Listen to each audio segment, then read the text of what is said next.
Hi there everyone, this is Danny Lunn with the Snell Group.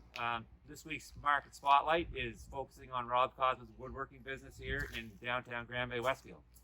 This here is Rob Cosman, the owner of the business.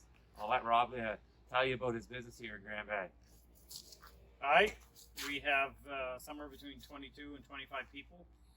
Some of them don't work here, some of them work in various parts of the country.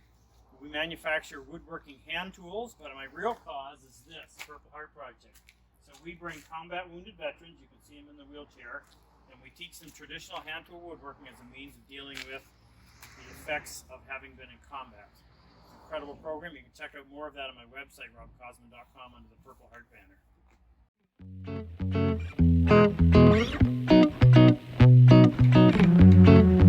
I want to make it round, so I turn it on.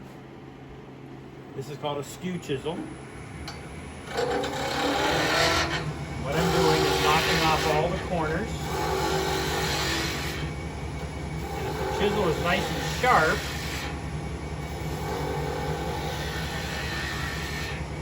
then it'll come off really smooth. I'll show you. The problem is finding people who know how to turn with this tool.